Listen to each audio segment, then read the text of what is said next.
Hello and welcome to the Business Standard Morning Show. I'm Kanishka Gupta. It's the 13th of October 2023 and here are the questions we will be answering today. What is Maruti's expansion plan all about? Why is India Inc. riding a merger-demerger wave? Which 5G stock is a better bet, Jio or Airtel? And what is Nobel disease? Initially trailing in India's SUV race, Maruti Suzuki hit the top gear and became a key player in the segment in a short span. The company has now unveiled an ambitious plan for expansion into the electric vehicle segment. It is also aiming to triple its exports by the end of this decade. So what is Maruti up to? Abhijit Kumar dives into the details of its expansion strategy and also takes a look at potential bumps.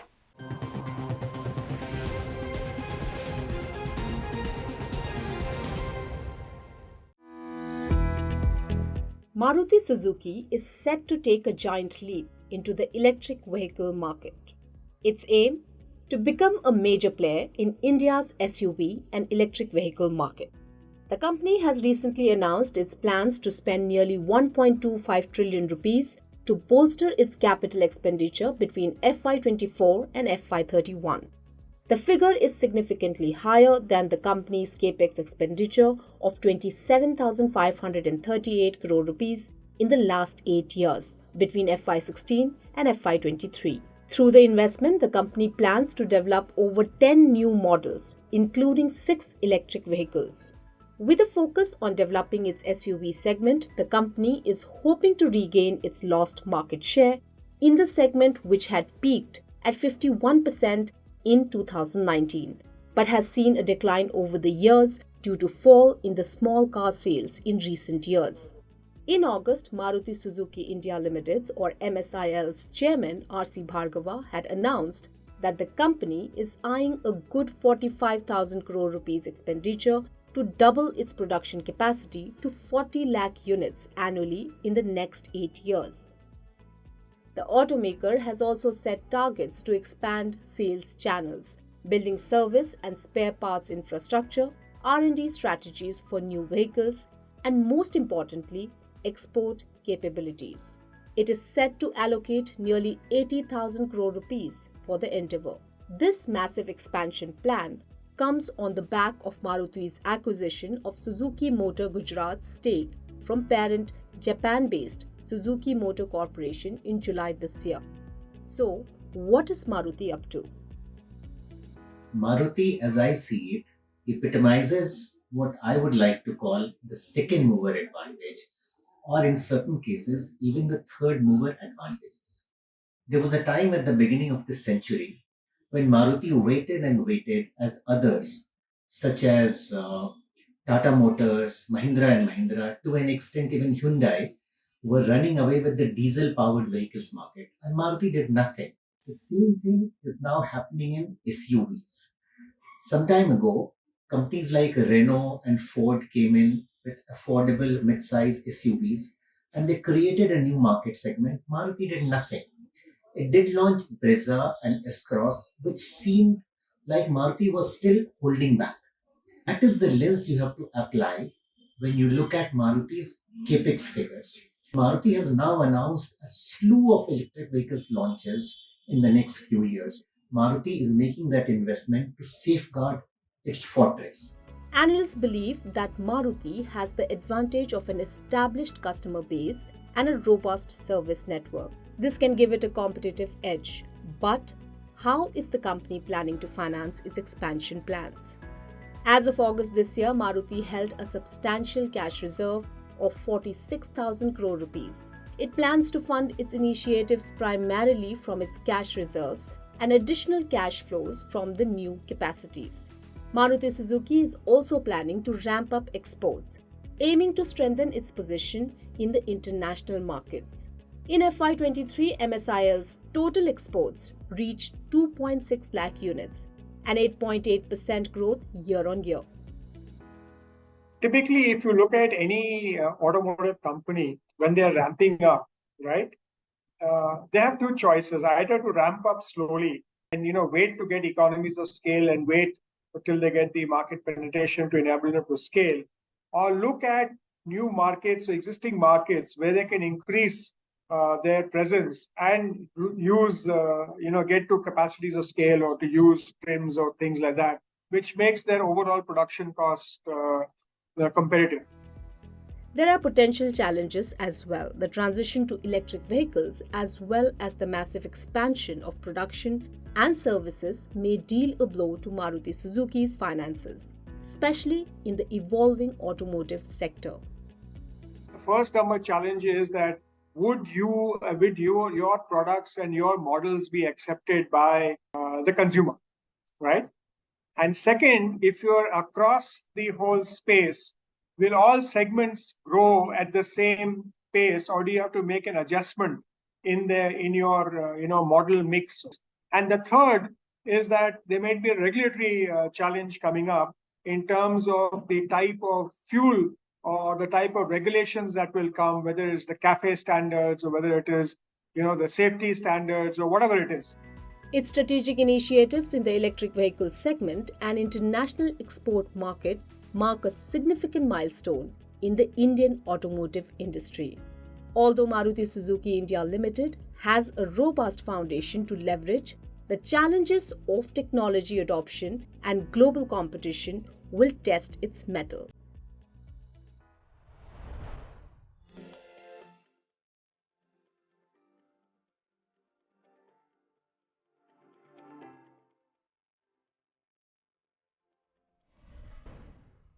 India's impressive economic growth is providing a smooth runway to car makers like Maruti.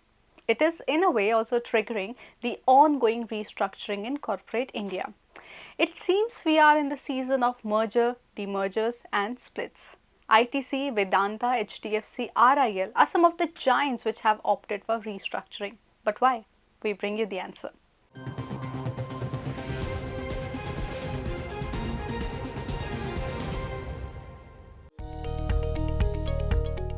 India's most valued company, Reliance Industries Limited, or RIL, approved the demerger of its financial services arm in October last year. It got NCLT's green signal in July this year.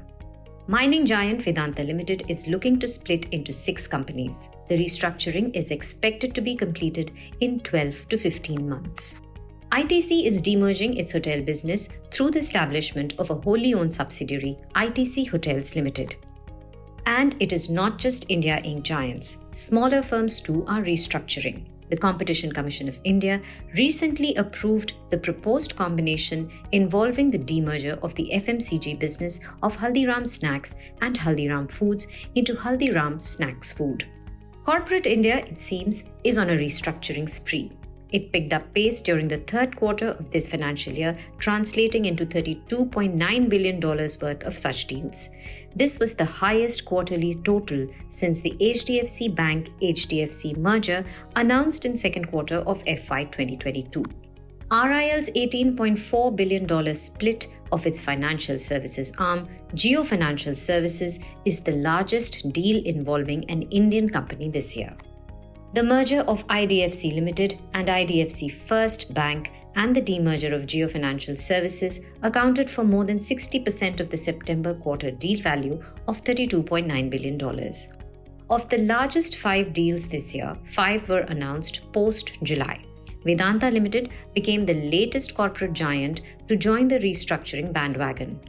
Analysts said the reorganization was necessitated by the massive debt of the promoter entity, Vedanta Resources Limited. Tata Steel, which is merging 7 group companies with itself, has said the amalgamation will integrate the steel value chain and ensure a common face to market. Merger and demerger are critical tools for corporate restructuring. A demerger may be considered by a company when a business has reached maturity, or to discover value for shareholders. It may demerge and list it on the bourses. A demerger may be considered to tackle debt problem when a conglomerate wants to apportion debt to each of its businesses, and so that it can tackle debt. A merger, on the other hand, may be considered when a company wants to simplify its corporate structure. It may want to merge different, it may want to merge businesses in the same value chain. When independent pure play companies are established, they are valued better as opposed to a company which has multiple businesses in it. The market would value it lesser than the sum of its parts, which is also known as a conglomerate discount. So to unlock value, it is sort of preferred that separate businesses which are not related to each other are carved out into separate companies so that they can be valued better. Aided by the $57.8 billion merger of HDFC Bank and HDFC, India Inc. reported its highest ever mergers and acquisition in value terms in calendar year 2022 at $171 billion compared to deals worth $145 billion announced in 2021. Before 2021, the previous record was set in 2018 at $129 billion. Compared to 2018, the years 2019 and 2020 saw a fall in M&A deals in value terms. The recent restructuring trend caught up after a dull pandemic period. Towards the end of 2021, a report by consulting firm Bain & Company said that the appetite of Indian companies for acquisitions had increased after COVID. The report had said that the acquisition activity was expected to continue. In 2022, the financial services sector accounted for the highest share in total M&A deals, valued at $69.4 billion. Meanwhile, the high-tech sector accounted for the highest deal volume, with its deal value totaling $18.6 billion. For instance, of late, you may have seen that in the airline sector, which is going through certain turmoil, you may see that certain airlines are demerging their cargo business, because they want to attract the right set of investors for the right set of business. Okay, it is quintessential because now private capital that is available, or the capital that is available in general, is also sector specific in most cases.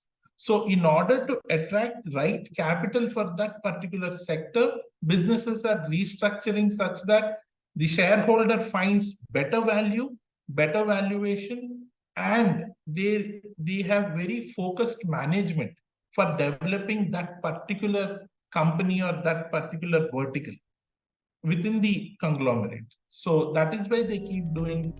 And what the road ahead looks like. The Indian economy is on a high, so businesses are reaching maturity, and they may consider demerging business. The stock market is at an elevated level, so there will be a propensity by companies to take advantage of this buoyancy. Right now, post-COVID, we are seeing a lot of restructuring that is happening in the market in various sectors. But in my view, this building of efficiency and building and restructuring the businesses will always exist. It is not a phenomenon that is cyclical, but it's a phenomenon that is constant. This year may also see robust deal values and volumes being clocked as the profit of companies soars. But a lot will also depend on how the global economy performs. Mergers and demergers are usually driven by commercial needs, and as the economy grows, we will continue to see such restructurings. A healthy financial market is also a reflection of India's growing might, and that of India Inc. too. Meanwhile, shares of Bharti Airtel claimed a fresh record high on October 11th, having outperformed the markets over the past 1 year. By comparison, shares of Reliance Industries have underperformed its peers and benchmark Sensex, delivering 7% return during the period. However, as India's biggest telecom companies fight tooth and nail to aggressively expand their 5G services, which of these stocks could charge up investors' portfolios? Nikita Vashisht takes a deep dive in our next report.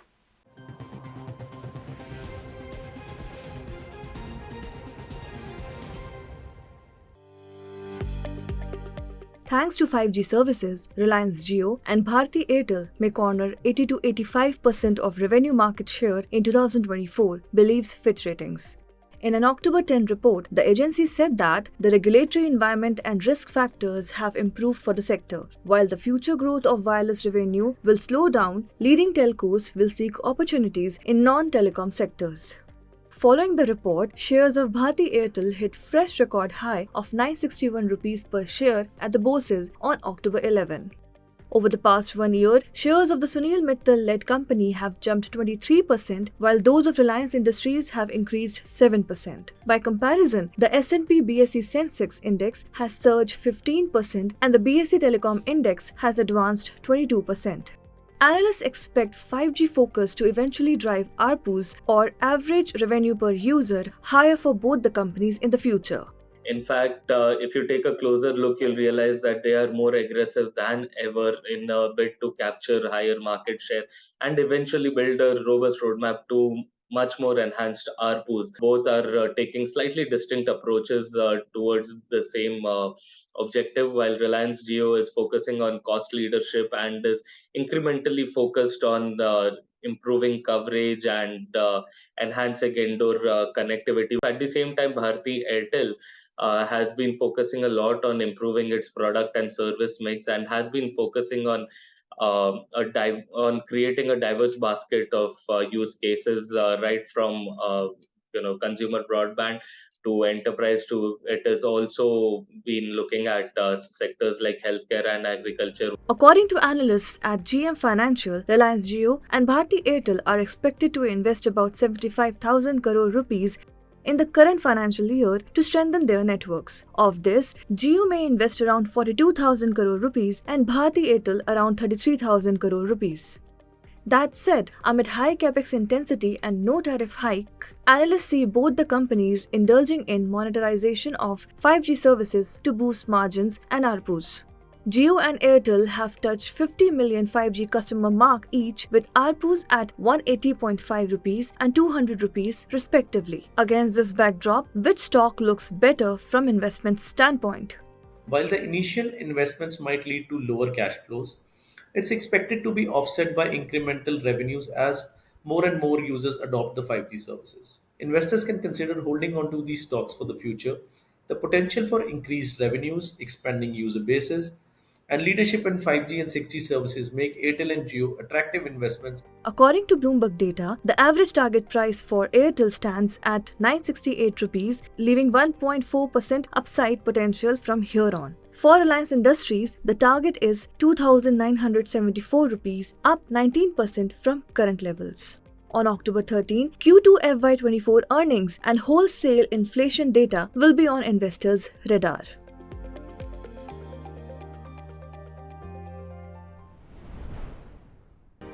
He's making plans for an early retirement. Business Standard. Let us now turn our gaze to a rather strange phenomenon known as the Nobel disease. What is it? Ayush Mishra explains.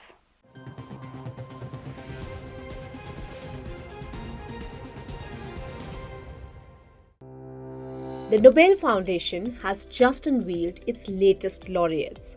While scientists and literary scholars receive numerous accolades, the Nobel Prize stands out as the most prestigious. Recipients of the honor are catapulted into lifelong fame and their lives undergo a profound transformation. They find themselves universally recognized, revered in various spheres of the society, spanning science, culture, and politics. However, an interesting phenomenon among Nobel Prize winners is occasionally they succumb to phases of excessive self-assuredness that drive them to think and behave in remarkably irrational ways. In private quarters, it is called Nobel disease or Nobelitis. The phrase, in a light-hearted sense, encapsulates the inflated ego and excessive self-confidence that comes with a Nobel Prize. The term Nobel disease does not refer to a medical condition or disease in the traditional sense.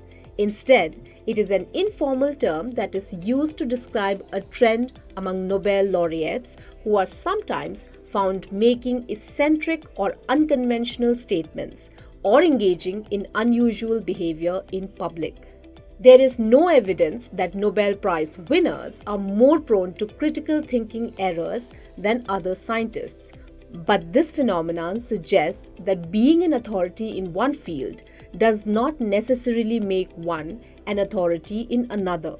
Canadian medical scientist Frederick Banting won the Nobel Prize in Physiology or Medicine in 1923 for discovering insulin. Later, he went on to combat cancer with limited knowledge, yielding no success. Did you know US researcher Linus Pauling, a double Nobel laureate, believed that high vitamin C doses could cure cancer? He was criticized for poorly designed clinical trials. More recently, Egyptian Nobel laureate Ahmed Zewail's ambitious project of developing a science and technology city in Egypt was seen from the prism of a Nobel disease in some scientific quarters.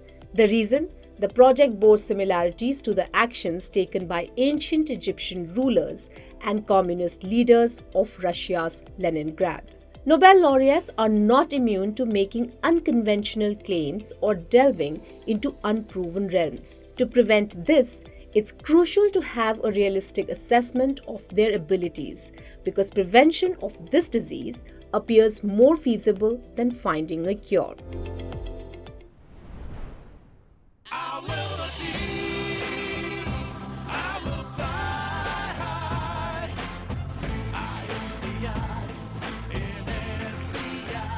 I'm backed by the nation's trusted bank, SBI, the banker to every Indian. Economics Nobel winner Milton Friedman once said that he was asked about opinion on everything, from a cure for the common cold to the market value of a letter signed by John F. Kennedy. Well, that's all for today. For more news and analysis, please log into business-standard.com.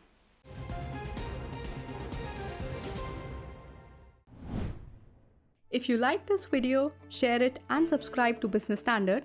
For more news, views and insights, log on to www.business-standard.com. Do also follow us on YouTube, Twitter, Facebook, Instagram, Telegram and LinkedIn.